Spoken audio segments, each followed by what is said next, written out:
হয়েছে, অঙ্কুর থেকে ছোট চারা গাছ হয়েছে, সেই চারা গাছ থেকে হয়েছে বড় গাছ। জয় কৃষ্ণ কালী মায়ের জয়। আজকে হরে কৃষ্ণ নামটা যেমন যুগে যুগে আছে, জয় কৃষ্ণ কালী মায়ের জয়। আমি জানি আমাকে দিয়ে অনেক কাটাছেড়া হয় মা, আমি জানি তাদের মধ্যে অনেক কোশ্চেন, অনেক কৌতূহল, আমি জানি। যদি কেউ আমার কাছ থেকে নিয়ে বলে খুব ভালো, তাহলে জেনে যাবো সে স্বার্থের জন্য ভালোবাসে।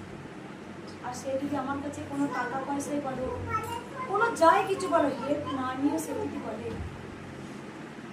মাকে আমি প্রচুর ভালোবাসি, জানি সেই আমার প্রকৃত সন্তান। জানি না, আমি অনেক সন্তানকে অনেকভাবে আমি দেখেছি যে কে আমায় প্রকৃত ভালোবাসে, কে আমায় চাওয়া পায় ভালোবাসে। যখন এই মায়ের মন্দির ঝড় বিপদ হয়েছে, আমি একদিন সোনালী মাকে ফোন করেছিলাম, মা তুমি আসবে? তুমি বলেছিলে হ্যাঁ আসবে। তাই সেখানে 100 জনের মধ্যে 90 জন কিন্তু অজুহাত দিয়েছিল যে মা আমার চাকরি চলে যাবে, আমি গেলে পারবে, মা আমি গেলে আমার এই হবে, মা আমার এই গেলে হয়তো আমাকে থানায় ধরতে পারে, মা এই গেলে হয়তো এই লাঠির আঘাত আমার মধ্যে পড়তে পারে। তা সেখানে 90 জন পিছিয়ে গিয়েছিল, কিন্তু সোনালী মা তুমি বলেছিলে আমি আসবো না। আমি জানি কে বলেছিল, কে আসবো না বলেছিল।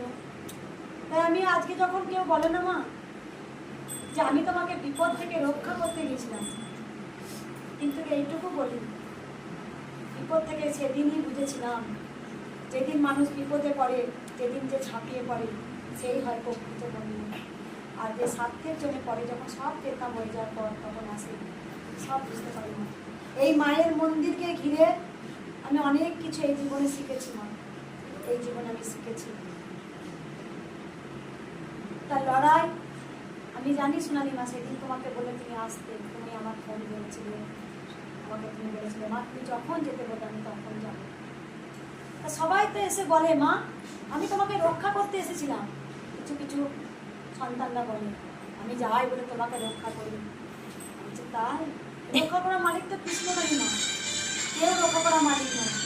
যদি মা চায় যে আমাকে একদম নিঃশেষ করে দেবে তা অবশ্যই করে দেবে, আর যদি মা চায় মহিলা মাকে বাঁচিয়ে রাখবে অবশ্যই বাঁচিয়ে রাখবে। সেই কথা বলি সোনালী মা, গিয়েছিলাম একা লড়েছি। জয় কৃষ্ণ।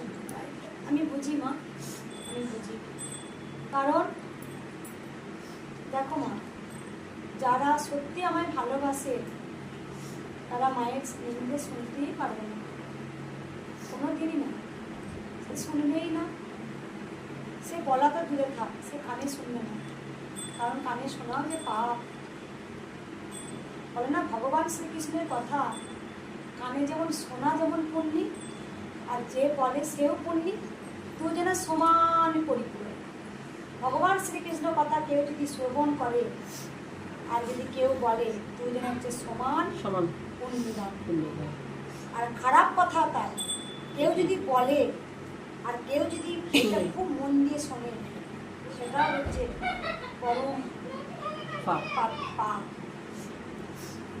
আমি সবসময় বলি মার কাছে মা যদি সত্যি এই মন্দির, তুমি জানো এই মন্দিরটা গড়ে তোলার কি ঝড়, অর্ধেক 100%-এর মধ্যে 75% আমার দেহ মন শরীর রক্ত সব মাকে দিয়েই দিচ্ছি, আর 25% আমার মধ্যে হয়তো বেঁচে গেছে। আমি যখন জানি আমি কি যুদ্ধ করেছি, কি ভক্ত দেখেছি, সে কিন্তু আমি জল খাইনি, আমি তো আমার শরীরের প্রতি অত্যাচার করেছি। একটা মন্দিরে যায়, একটা মন্দিরে 5টা ব্রাহ্মণ থাকে, তারা সেই মতো পুজো করে। একটা পান্ডা, তাদের চেহারা দেখবেন, তাই একটা পান্ডাদের চেহারা দেখবেন, সেই পান্ডাদের চেহারাটা দেখবেন একবার, বোঝা যায় যে কতটুকু কি করে কতটুকু। একটা ডাক্তার যখন পেশেন্ট দেখে, সেই ডাক্তারটা লিমিট করে নেয় যে আমি এতটা বেশি পেশেন্ট দেখবো না, আগে নিজের শরীরটাকে দেখবো। কিন্তু আমার তো মা বলেনি, আমি তো শরীরটাকে আমি নিজে অত্যাচার করেছি, তো মায়ের কোনো দোষ নেই, এই দোষ আমার। সবসময় বলে এ দোষ আমার।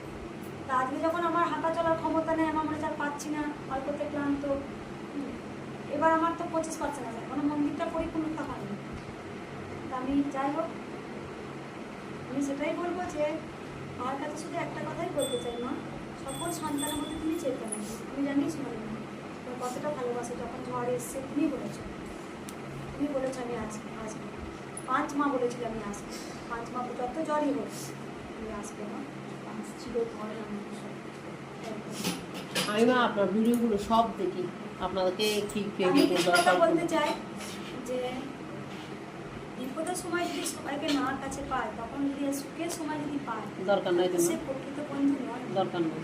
আর মাকে আজকে বেড়ে রাতে মাকে একজন লাইভে মাকে প্রচুর অপমান করতো, তাকে যা না তাই বলতো, কিন্তু আমরা কয়েকজন ছিলাম প্রতিবাদী, তাকে কিন্তু আমরা ছাড়তাম না, তাকে সেই লাইভে আমরা ভালো করে করতাম একদম। মা আর সব থেকে সোনালী মা কি এই সব ভিডিওগুলো দেখি দিদি, সোনালী আমি মা সব যেটা ভিডিও হচ্ছে দেখি, আপনাকে প্রতিবাদ দেখি, করে, আপনাকে দেখা সোনালী যায় মা কি মানে করেছে, প্রচুর প্রতিবাদ করেছে। যখন কেউ কিছু বলেছে কৃষ্ণকালী মায়ের মন্দির নিয়ে, তখন অনেক প্রতিবাদ করেছে। তা আজকে মায়ের মন্দির হয়ে গেছে, বড় যুদ্ধ ছিল তো এটাই তো যুদ্ধ ছিল। মায়ের মন্দিরে কাউকে মা কোথাও গিয়ে ঠাঁই দিচ্ছিল না। তা আজকে বিশাল বড় একটা মায়ের মন্দির হচ্ছে, বা এখনো পরিপূর্ণতা পায়নি, কিন্তু হচ্ছে। তো মন্দিরটা একটা মন্দির ম্যানেজমেন্ট করতে গেলে সেই মন্দিরে কিন্তু অনেক কিন্তু ব্যাপার আছে। সেখানে আমার 5-6টা সিকিউরিটি আছে, সেখানে কারেন্টের বিল আছে, সেখানে জল আছে ভক্তদের, সেখানে ওয়াশরুম আছে, সেখানে একটা মন্দিরে 3-4টে সুইপার রাখতে হবে, সেখানে মন্দিরে তো ম্যানেজমেন্ট করতে হবে না। তা আমি সবসময় বলি যে আমি জানি যে শুধু একটা কথাই বলি মায়ের কাছে যে মা সবার মধ্যে চেতনা চৈতন্যটা তুমি দিও। সোনালী মা আমার প্রথম থেকে বাড়ি থেকে আমার ভক্ত, তখন থেকে আমার কাছে ছিল, অনেক পুরনো ভক্ত, অনেক সন্তানরা প্রতিবাদ করেছে। যাই হোক, আর কিছু বলবো না। সোনালী মা, তুমি তোমার তুমি বলো কথাগুলো একটু বলো, আমি শুনে।